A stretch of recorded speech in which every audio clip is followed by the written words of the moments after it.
오늘 말씀은 웃음과 눈물이 있는 교회, 원해의 교회 고상훈 목사님의 설교 말씀입니다.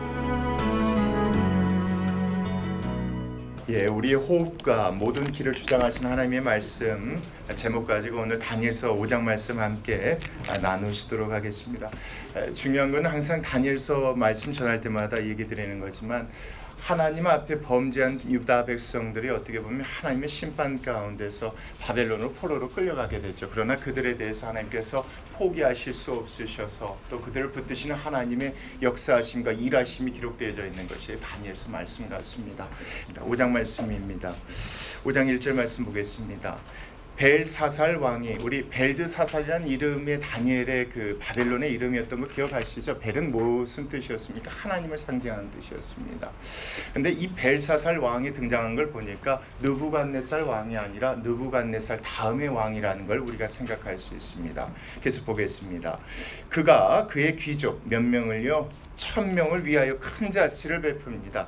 왕이 할 일이 없어서 이렇게 잔치를 베푸는 거 아니잖아요. 말씀 보면 어떤 의도와 목적이 있었습니다. 정치인을 부를 때는 여러분 낙성식 여러분 기억하시죠? 금신상 만들어서 그걸 붙였을 때는 자기 나라가 영원할 것을 소망하는 마음으로 많은 그런 정치인들과 귀족들을 불렀던 것처럼 여기서도 어떤 의도가 있었던 것 같아요. 어떤 의도를 가지고 1000명의 귀족들을 불러 모아서 잔치를 벌입니다. 자, 그 1000명 앞에서 술을 마시게 되어지는데 재밌는 거는 2절 말씀입니다. 우리 같이 읽겠습니다. 벨사살이 술을 마실 때에 자 명하여, 그의 누구예요? 부친 느부갓네살. 이거 보니까 벨사살이 누구의 아들이라는 걸 알 수 있습니까? 느부갓네살 왕의 아들이라는 걸 알 수 있습니다. 물론 고고학적으로 따지고 보면 이 벨사살이 느부갓네살의 손자인 것 같아요. 사실 히브리어 말 자체가 조금 문맥상에서 애매한 부분이 있어요. 부친이라고 해서 우리가 생각하는 것처럼 꼭 아버지만이 아니라 할아버지도 될 수가 있어서 그렇게 되어지는데 우리가 5장 말씀을 볼 때 그것이 별로 중요치 아니하여서 그냥 아버지, 아들로 생각하고 말씀을 읽어 내려가시면 될 것 같습니다. 계속 보겠습니다. 느부갓네살이 예루살렘 성전에서 탈취하여 온 금, 은 그릇을 가져오라고 합니다. 예루살렘 성전에서 금, 은 그릇을 가져왔으니까 누구를 위해서 쓰이던 그릇입니까? 하나님께 제사를 드리며 쓰이던 그릇이었다는 것을 우리가 다니엘서 1장 말씀 기억하시죠? 1장 말씀을 통해서 알 수 있었습니다. 예루살렘 성전에 있었던 금은 이 그릇들을 가져와서 자기 신들을 모셔놓은 그 성전 가운데 두었던 그 그릇을 꺼냅니다. 누가요? 느부갓네살 아들 벨사살이 꺼내다가 그걸 가지고 술잔을 삼으려고 한다는 겁니다. 자, 계속 보겠습니다. 가져오라고 명하였으나 이는 왕과 귀족들과 황후들과 후궁들이 다 그것으로 뭐 하려고요? 잔치 가운데 술잔으로 사용하려고 했다는 겁니다. 그렇게 할 수도 있지, 이렇게 했나 보다 이렇게 생각할 수 있지만 4장 37절 말씀이 있기 때문에 이걸 단순히 읽으면 안 될 것 같아요, 여러분. 4장 37절 말씀 함께 보시도록 하겠습니다. 그러므로 지금 나 느부갓네살은 하늘의 왕을 찬양한다고 누가 얘기했습니까? 벨사살 왕 아버지가 이렇게 얘기를 하고 인정을 했습니다. 자, 칭송하며 경배하노니 그의 일이 다 진실하고 그의 행하심이 의로우심으로 교만하게 행하는 자를 그가 능히 낮추심을 자기 입으로 인정하게 되어졌고 바벨론의 모든 사람들이 그 얘기를 들었다는 게 중요합니다. 누구의 입술을 통해서요? 이제 느부갓네살의 입술을 통해서. 그랬는데 그 아들이요, 누구를 위해서 쓰이던 그릇을 가져와서 술잔을 삼는 겁니까? 이게 중요합니다. 그러니까 4장 말씀이 있기 때문에 이게 단순히 그냥 술잔으로 사용했나 보다 이렇게 생각하고 지나가기에는 조금 좀 의심적인 게 있는 것 같아요. 결국 벨사살 왕의 입장에서 자기 아버지가 인정했던 그 하나님을 섬기던 이 그릇을 술잔을 사용함으로 인해서 누구를 좀 낮추려고 하는 것 같습니까? 그 하나님의 존재, 하나님의 위치를 의도적으로 낮추려는 이런 생각이 있었던 것 같습니다. 왜냐하면 여러분, 그 가운데서는요, 그 예루살렘에서 갖고 온 그 그릇들만 있었던 것이 아니라 다른 그릇들도 있었거든요. 1장 잠깐 말씀 한번 보실랍니까? 1장 2절 말씀 한번 보겠습니다. 다니엘서 1장 2절 말씀 보면요, 거기에 그 그릇들만 있었던 것이 아니라 다른 그릇들도 있었다는 걸 알 수 있어요. 주께서 유다왕 여호야김과 하나님의 전 그릇 얼마를 그의 손에 넘기시며 그가 그것을 가지고 신할 땅, 자기 신들의 신전에 가져다가 그 신들의 어디예요? 보물 창고에 두었습니다. 이런 식으로요. 바벨론이 다른 나라들을 정복하면요. 그들을 믿는 그 땅이 그 사람들이 믿는 신들에 사용되어지는 그 그릇들을 가져다가 이 보물 창고에 두었다는 것을 말씀을 통해 확인하니까 결국은 벨사살 이 친구가 의도적으로 예루살렘에서 가져왔었던 그 그릇을 술잔으로 삼으려고 했었다는 걸 저희들이 말씀을 통해서 짐작하고 알 수가 있는 부분입니다. 자, 3절 말씀 보겠습니다. 이에 예루살렘 하나님의 전 성서 중에서 탈취하여 온 금그릇을 가져오매 왕이 그 귀족들과 왕호들과 후궁들과 더불어 그것을 마심으로 아버지가 인정하였던 아버지가 높였던 그 하나님의 위치를 어떻게 해버립니까? 완전히 낮춰버리게 됩니다. 그리고 심지어 어느 정도까지 낮추게 되냐면요. 4절 말씀에 써져 있습니다. 한번 같이 읽겠습니다. 시작. 그들이 술을 마시고는 그 금, 은, 구리, 쇠, 나무, 돌로 만든 신들을 찬양할 정도니까 하나님을 어느 수준으로 낮춰버린 겁니까? 우상의 수준으로 낮춰버리셨다고 보시면 돼요. 누가요? 느부갓네살 왕 벨사살이요. 그러니까 이 모습을 보니까 4장 말씀과 비교해 봤을 때 벨사살 왕도 결국 하나님을 인정하지 않고 교만함에 빠져서 이런 식으로 하나님을 버리게 되었구나. 이 말씀을 짐작할 수 있는 것이 1절부터 4절 말씀입니다. 그런 상황 가운데 읽어야 5절 말씀이 이해가 되어집니다. 같이 보겠습니다. 그때에 사람의 무엇이요? 손가락들이 나타나서 왕궁 촛대 맞은편 석회벽에 글자를 쓰는데 왕이 그 글자 쓰는 무엇을 본지라? 손가락을 본지라. 이 손가락 때문에 또 사람들마다 목사님들마다 말이 많습니다. 진짜 손인가? 아니면 정말 손가락인가? 아니면 팔인가? 유대 백성들, 이스라엘 백성은 지금도 그렇죠. 토라라는 하나님의 경전을 볼 때 손가락을 짚어서 보지 않아요. 고귀하니까. 그래서 요드라는 걸 사용합니다. 손가락 모양이 이렇게 기다란 지휘봉 같은 걸 사용하는데 여기서 말하는 손가락 히브리어로 요드입니다. 그러니까 어떤 것인지 모르겠지만 그런 것들이 나타나서 사람들이 거기서 술 마시고 있는데 갑자기 그런 일들이 나타났다는 겁니다. 자, 그래서 석회벽에 글자를 쓰는데 6절 말씀 보겠습니다. 이에 왕이 즐기던 얼굴빛이 변했겠죠. 왜요? 그쵸? 이렇게 정말 놀랐겠죠. 자, 그 생각이 번민하여 넓적다리 마디가 녹는 듯하고 그의 무릎이 서로 부딪힐 정도로 상당히 벨사살 왕이 놀랐습니다. 자, 그때요. 7절 말씀 같이 읽겠습니다. 시작. 왕이 크게 소리 질러 술객과 갈대와 술사와 점쟁이를 불러오게 하고 바벨론의 지혜자들에게 말하되 누구를 막론하고 자, 이 글자를 읽고 자, 뒤에 내용을 보면 이 글자를 못 읽어서가 아니었던 것 같습니다. 그래서 다시 얘기해 드릴게요. 이 글자를 해석할 수 있고 해석하고 그 해석을 내게 보이면 자주색 옷을 입히고 금사슬을 그의 목에 걸어주리니 그의 나라의 셋째 통치자로 삼으리라 아니라. 결국 똑같아요. 아버지도 그랬었죠. 아버지도 그런 꿈을 꿨을 때 다 불러놨지만 그들이 해명하지 못했었는데 아들도 똑같아요. 이런 문제가 일어나자 사람들을 불러서 이것을 해석하라, 해몽하라 얘기합니다. 8절 말씀 보겠습니다. 그때에 왕의 지혜자가 다 들어왔으나 능히 그 글자를 뭐하지 못합니까? 읽지 못하며 그 해석을 왕께 알려주지 못합니다. 자, 그러므로 벨사살 왕이 크게 번민하여 그의 얼굴빛이 변하였고 귀족들도 다 놀랍니다. 순식간에 이 잔치집이 무슨 집이 돼버립니까? 우리가 아는 것처럼 초상집이 돼버린 겁니다. 너무 신기한 일이 일어나는데 이것이 회개한 거거든요. 그러니까 이런 상황 가운데서 또 이걸 아는 사람이 없으니까 걱정이 되었겠죠. 그때요. 이 소식을 들었던 누가 나타났냐면 10절 말씀 보겠습니다. 왕비가 나타납니다. 자, 2절 말씀 근거로 봤을 때 그때 술자리에 참석했던 사람들이 누가 있었습니까? 왕후들이 있었고 후궁들이 있었다고 보니까 벨사살의 왕후가 그 술자리에 있었습니다. 그러니까 여기서 말하는 왕비는 다른 왕비를 이야기한다고 보시면 됩니다. 벨사살의 왕의 와이프가 아니라 다른 사람. 그러니까 여기서 보면 어머니 정도 되지 않았을까 싶어요. 누구의 아내요? 느부갓네살의 아내 어머니가 이 소식을 듣고 온 겁니다. 자, 그 어머니가 왕비가 왕과 그 귀족들의 말로 말미암아 잔치하는 궁에 들어옵니다. 이에 말하여 이르되 왕이여 만수무강하옵소서. 왕의 생각을 번민하게 하지 말며 얼굴빛을 변할 것도 아닙니다. 걱정하지 마십시오. 우리에겐 누가 있습니까? 11절 말씀 보겠습니다. 왕의 나라에 거룩한 신들의 영이 있는 사람이 있습니다. 곧 왕의 누구예요?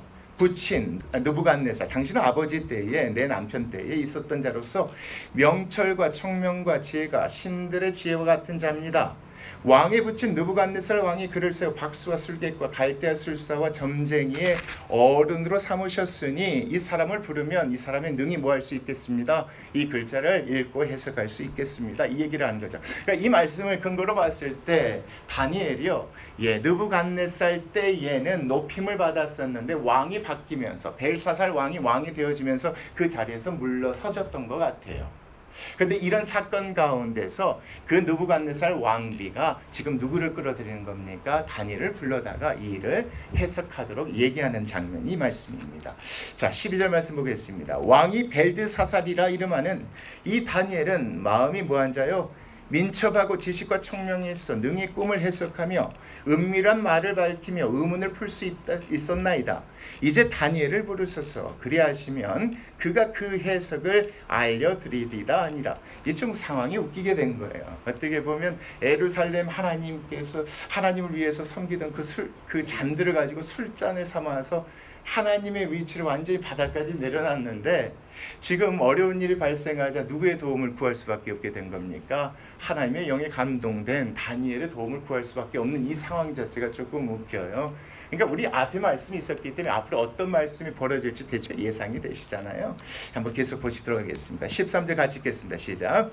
이에 다니엘이 부름을 받아 왕의 앞에 나오매 왕이 다니엘에게 말하되 내가 나의 부왕이 유다에서 사로잡아온 유다 자손 중에 그 다니엘이냐 예루살렘 출신인 줄 알고 있다는 거죠. 얘기를 들으세요. 내가 내게 대하여 들은즉 내 안에는 신들의 영이 있으므로 내가 명철과 청명과 비상한 지혜가 있다도다. 아버지 때도 그랬고 아들 때도 그랬고 참 이걸 인정하기 힘들었던 것 같아요. 이때는 다 다신사상이 있었던 것 같아요. 유일하신 하나님을 인정하지 않으니까 이 친구도 그 중에 한 하나님, 그 중에 신 중에 한 하나님의 영에 감동된 자라 생각되어져서 이렇게 얘기했던 겁니다. 한번 계속 읽겠습니다. 자, 지금 여러 지혜자와 술객을 내 앞에 불러다가 그들에게 이 글을 읽고 이 해석을 내게 알게 하라 했으나 그들이 다 그 해석을 내게 보이지 못하였다. 내가 내게 대하여 들은즉 너는 무엇을 잘하고요? 해석을 잘하고 의문을 푼다도다. 그런즉 이제 내가 이 글을 읽고 그 해석을 내게 알려주면 내게 자주색 옷을 입히고 금사슬을 내 목에 걸어주어 너를 나라의 셋째 통치자로 삼으리라 하겠다. 그러니까 이게 참 웃긴 거예요. 앞에 내용들을 보면 항상 두 번째 통치자, 왕 다음에 두 번째 통치자였잖아요. 그러니까 이 말씀 보면서 그래서 사람들이 헷갈렸던 것 같아요. 벨드살이 사실은 느부갓네살의 아들이 아니라 손자였지 않았을까. 이때 당시에 아버지가 살아있었는데 아버지가 어떤 이유 때문에 그 나라를 맡을 수 없어서 그 아들이 대신 섭정하고 있었을 때 이런 일들이 벌어지지 않았을까. 뭐 이런 식으로 생각을 하게 되어져요. 그래서 느부갓네살을 부친이라고 얘기했을 때 이 부친이 진짜 아버지가 아니라 할아버지지 않았을까. 뭐 이렇게 생각되어지는데 사실 우리가 이 말씀을 읽을 땐 그게 별로 중요치 않습니다. 행여나 이 말씀 듣고 좀 헷갈리고 혼란스러우실까봐 이 말씀을 드렸습니다. 중요한 것은 뭐냐면 그렇게 해서 이런 얘기를 하게 되어집니다. 자, 그러니까 17절 말씀 보겠습니다. 다니엘이 왕에게 대답하여 이릅니다. 뭐라고 합니까? 왕의 예물은 왕이 무엇이며 친히 가지시며 왕의 상급은 다른 사람에게 주옵소서. 그럴지라도 내가 왕을 위하여 이 글을 읽으며 그 해석을 알아내이다. 다니엘의 이 대답이 조금 충격스럽죠. 다니엘이 그만큼 돈에 욕심이 없었던 사람인가 이렇게 생각할 수도 있지만 여러분 7장 말씀을 보면 그렇지 않습니다. 우리 7장 말씀 1절 말씀 잠깐 보실까요? 바벨론 벨사살 왕 원년에 지금 5장에 등장하는 그 왕입니다. 벨사살 왕 원년에 다니엘이 그의 침상에서 꿈을 꾸며 머릿속으로 환상을 받고 그 꿈을 기록하며 그 일의 대략을 진술하였던 내용이 7장에 나와 있습니다. 그 내용을 보건대 벨사살은 죽게 되어지고 그 나라를 망하게 되어진다는 것을 이미 누가 미리 알고 있었다는 겁니까? 다니엘이 미리 알고 있었기 때문에 17절 말씀처럼 이렇게 얘기한 걸로 이해하셔야 될 것 같습니다. 이미 다니엘은요, 이 벨사살 왕이 부르기도 전에 그런 것들을 보기도 전에요. 이미 벨사살 왕의 원년, 그가 왕이 되어졌을 때 하나님께로부터요, 그 나라가 어떻게 되어질 것인지에 대해서 이 얘기를 들었습니다. 여러분 금신상에 관한 내용 아시죠? 그 환상에 대해서 아시죠? 2장 말씀 보시면 알겠지만 그 금머리는 어느 나라를 상징했습니까? 바벨론 그 나라를 상징했습니다. 그 다음 나라가 바로 메대와 바사 나라를 상징합니다. 이거에 대해서 누가 미리 알고 있었냐면 다니엘이 미리 알고 있었기 때문에 17절 말씀처럼 이렇게 얘기했었던 것 같습니다. 사실은 하나님의 뜻을 이미 알고 있었던 다니엘이 이렇게 얘기하며 18절 말씀도 계속 이어갑니다. 왕이여 지극히 높으신 하나님이 왕에 붙인 느부갓네살에게 나라와 큰 권세와 영광과 위엄을 주셨지 않습니까? 자기 아버지 얘기하는 거죠.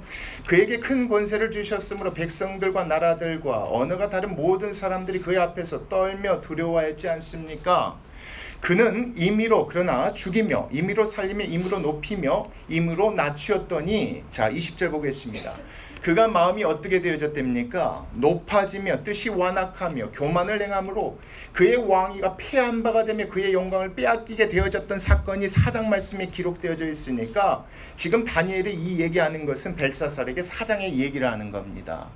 그때 교만했기 때문에 하나님께서 당신의 아버지를 그렇게 낮춰지지 않습니까? 7대 동안 그런 어려움을 당하게 했지 않겠습니까? 당신도 그런 교만함에 빠져서 하나님께서 그렇게 하실 것에 대해서 얘기하려고 이런 내용들을 끌어내서 얘기하고 있는 것 같습니다. 21절 보겠습니다. 사람 중에서 쫓겨나서 당신의 아버지가요 그의 마음이 들짐승의 마음과 같았고 또 들나귀와 함께 살며 또 섭처럼 풀을 먹으며 그의 몸이 하늘 이슬에 젖었으며 지극히 높으신 하나님이 사람 나라를 다스리시며 자기의 뜻대로 누구든지 그 자리에 세우시는 줄을 알게 이르렀고 또 그것을 4장 마지막 절 말씀처럼 그렇게 고백했는데 당신은 왜 그렇게 합니까? 이 말을 하려고 지금 이 내용을 얘기합니다. 자 22절 보겠습니다.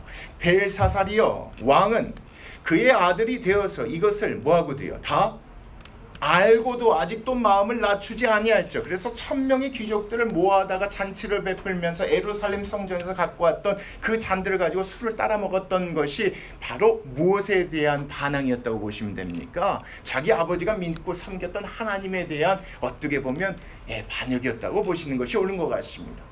이런 것들을 하나님께서요 손가락에 글을 쓰심으로 인하여서 벨사살 왕에게 보여주시고 깨닫게 해주려고 하셨던 것 같습니다. 자 그래서요 하나님께서 자 도리어 자신의 하늘의 주제보다 뭐하면서요 높이면서요 자기 자신을 높입니다. 그의 성전 그릇을 왕 앞으로 가져다가 왕과 귀족들과 왕후들과 후궁들이 다 그곳에서 술을 마시게 하고 하나님 자체를 무시하는 행위를 했다는 거죠. 왕이 또 보지도 듣지도 알지도 못하는 금은 구리, 쇠와 나무, 돌로 만든 신상들을 찬양했다. 그 우상들처럼 하나님 자체를 낮게 만들어 버렸다. 자, 그리고요. 도리어 왕의 무엇을 조장하시고요?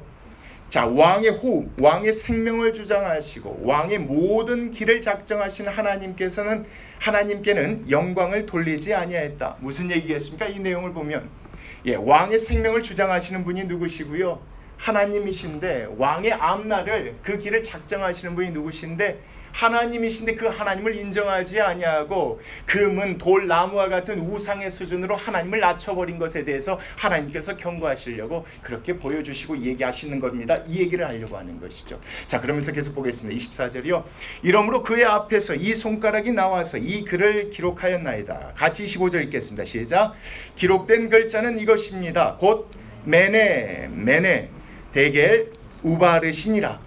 이게 무슨 뜻이냐면 그 글을 해석하건대 메네는 하나님이 이미 왕의 나라의 시대를 뭐해서요? 세워서 그것을 끝나게 하셨다며. 메네라는 단어가 히브리어로 세다는 단어가 있습니다. 그러니까 하나님께서 당신의 모습을 다 뭐했다는 겁니까? 판단했다는 그런 뜻입니다. 당신이 교만한 걸 보셨다는 겁니다. 자, 메네 했다는 거 보니까 이건 이렇게 보면 두 번 강조하는 것으로 볼 수 있겠지만 예전부터 지금까지 하나님께서 다 세워보았다 이런 식으로 보시면 될 것 같습니다. 자, 27절 보겠습니다. 데겔은 왕을 저울에 달아보니 뭐했다? 부족함이 보였다며. 그러니까 데겔의 뜻이 부족함이라는 뜻이니까 뭐겠습니까? 보았듯이 하나님께서 심판하기로 결정하셨다는 겁니다. 어떤 심판이냐? 28절 보겠습니다. 시작. 베레스는 근데 25절 말씀 보니까 우바르신이라고 했는데 갑자기 베레스라고 한 이유는 뭐냐면 단수와 복수의 차이점입니다. 똑같은 말입니다. 자, 왕의 나라가 어떻게 된답니까? 나중에 나누게 된답니다. 당신이 교만해서 하나님을 인정하지 않았기 때문에 하나님께서 계산하시고 부족함을 보셔서 이렇게 판단하신다는 내용입니다. 자, 그래서 누구와 누구에게요? 메대와 바사 사람에게 준바되었다 함이니이다. 결국 하나님께서 어떻게 보면 당신의 호흡을 주장하시고 앞에 길들을 작정하시는 건데 그 하나님을 인정하지 않았기 때문에 하나님께서 메대 이렇게 계산하셔 대결하셔서 우바르신 하실 것이다. 결국 하나님께서 뭐 하실 겁니까? 메대와 바사라는 나라를 통해서 당신을 뭐 할 것입니까? 심판하실 것입니다. 결국 어떻게 되어지느냐? 그 내용이 나오죠. 같이 보겠습니다. 29절이요. 이에 벨사살이 명하여 그들이 다니엘에게 자주색 옷을 입히게 하며 금사슬 그의 목에 걸어주고 그를 위하여 조서를 내려 나라의 셋째 총치자로 삼았게 되어졌는데 30절 보겠습니다. 시작. 그날 밤에 갈대아 왕 벨사살이 죽임을 당하였고 메대 사람 다리오가 나라를 얻었는데 그때 다리오는 62세가 되었습니다. 결국 내용을 보면 어떻게 되어졌다는 겁니까? 하나님의 말씀대로 그렇게 되어졌습니다. 누가 죽고요? 벨사살 왕이 죽게 되어집니다. 호흡을 주관하신 생명을 주관하신 그 하나님을 인정하지 아니하니까 하나님께서 이렇게 하셨다는 겁니다. 모든 길을 작정하시고 그 나라가 조금 더 누릴 수 있도록 하나님께서 열어주실 수 있겠지만 그렇지 않았기 때문에 그 나라를 누구에게 넘기셨다는 겁니까? 메대와 바사라는 나라에게 넘기셨다는 내용이 5장 말씀입니다. 이 말씀을 지금 누구에게 전해주고 있다고요? 항상 똑같습니다. 바벨론의 포로로 끌려가고 있고요. 거기 있는 유다 백성들에게 들려주고 있는데요. 지금 상황이 아주 위태롭습니다. 나라의 왕이 바뀌어버려요. 그 나라가 순식간에 없어지는 상황 가운데 하나님께서 이 얘기를 누구한테 들려주세요? 유다 백성들에게. 너희의 생명, 너희 호흡을 지키시는 자는 누구다? 나다. 걱정하지 마. 불안하지, 두렵지. 그래도 그 바벨론 땅에서 느부갓네살에게 하나님이 보여주신 그 기적 다니엘과 세 친구들을 통해서 하나님이 역사하셔서 그 남아 그 안에서 누구를 믿고 의지하며 살아갈 수 있었습니까? 하나님 믿고 찬양하며 살아갈 수 있었어요. 근데 갑자기 왕이 죽어버리고 이 나라가요 멸망케 되어진 거예요. 근데 이 상황 가운데 이 말씀은 불안에 떨고 있고 걱정하고 있는 누구에게요? 유다 백성들에게 여러분 소망이 되어졌다는 사실 절대 잊으시면 안 돼요. 그 호흡을 지키시고 그 호흡을 주관하시는 분은 누구시다? 하나님이시니까 걱정하지 마. 여러분 우리 신문 보면 답답한 부분이 있잖아요. 고국의 뉴스 들어도 좀 답답한 부분이 있어요. 그게 옳은지 그른지 잘 모르겠어요. 물론 눈에 보이는 부분도 있겠지만 그거 걱정 한숨이 많이 나와요. 어르신들 모이면 그런 얘기해요. 근데 중요한 건 분명히 이건 있는 것 같아요. 나라가 어떻게 되건 무엇이 되어지건 역사의 주권자는 누구십니까? 그런데 하나님께서는 반드시 하나님의 백성을 지키실 줄 믿습니다. 왜요? 하나님 약속이 있으셨거든요. 바벨론을 포로로 끌려가게 하시기 전에 약속하셨어요. 에레미야를 통해 이사야를 통해 약속하셨어요. 너희들 반드시 내가 뭐 할 것이다. 회복할 것이니까 걱정하지 마. 그루텅기 남겨둘 거야. 그리고 내가 때가 이르면 반드시 거기에서 뭐 할 거야? 돌아오게 할 거야. 돌아오잖아요. 나중에 말씀 보면 돌아오잖아요. 하나님께서 택한 사람을 통해서 그 땅에서 다시 옮겨다가 그 땅을 회복시키는 내용들 말씀 통해 나오잖아요. 이게 우리에게 소망이 되어진 것처럼 유다 백성들이 감동이 되지 않겠습니까? 사실 생각해 보세요. 되게 불안할 때예요. 나라가 없어지고 왕이 시해가 되는 이 상당히 불안할 때인데 이 말씀 주시잖아요. 호흡을 주장하시는 사람은 누구시다? 하나님이시면 그 얘기하려고 하는 것 같아요. 또 무엇이 있었습니까? 모든 길을 뭐 하시는요? 작정하시는 분이요. 그렇죠? 이 말씀 보니까 그것도 참 재미있잖아요. 그 나라의 운명이 누구께 달려 있었다는 겁니까? 하나님께 달려 있었다는 거예요. 그 나라가 흥하고 망하고 오래 가고 안 하고는 하나님께 달려 있었으면 하나님께서 보여주신 것이니까 이들로 하여금 뭐가 있었겠습니까? 좀 안심이 되지 않았겠습니까? 여러분 하나님께서 보여주신 그 느부갓네살이 꿈꾸었던 꿈 가운데 보았었던 그 모습 기억하죠? 하나님의 나라가 임할 것이라는 것에 대해서 얘기했어요. 아무리 나라가 먹히고 죽고 없어지고 이렇다 할지라 하나님 나라는 뭐 할 것이다? 세워져서 영원할 것이라는 것을 얘기해 주신 겁니다. 그러니까 그것이 누구에게 소망이 되겠어요? 유다 백성들에게 소망이 되는 것처럼 우리에게도 소망이 되지 않겠느냐 이겁니다. 이 말씀 통해서 그걸 좀 생각하셨으면 좋겠어요. 여러분 좀 답답하고 어려운 일 있지 않아요? 막막한 일 있지 않아요? 좀 불안한 일 있잖아요. 아직도 해결되지 않은 일 있지 않아요? 근데 저는 오늘 말씀 보면서 참 그게 좀 위로가 되고 소망이 됐어요.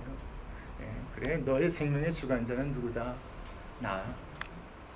너의 생명을 지키고 주관하는 사람, 너의 호흡을 주관하는 건 나니까 절대 걱정하지 말고 힘들어하고 어려워하지 마. 그 하나님께서 지켜주실 것이야. 그 하나님께서 이 교회도 지켜주시고 우리의 삶도 지켜주시고 우리의 조국도 지켜주실 걸 정말 믿어요. 그것이 우리의 소망이 되어야 낙담하지 않고 불평되지 않아요. 우리 그리스도인들 참 이게 안타까워요. 너무 낭망하고요. 비관적으로만 생각해요. 안타까운 거 보고 기도하는 건 맞아요. 근데 그 뒤에 역사하시는 하나님께서 계시다고 말씀 통해서 얘기하시잖아요.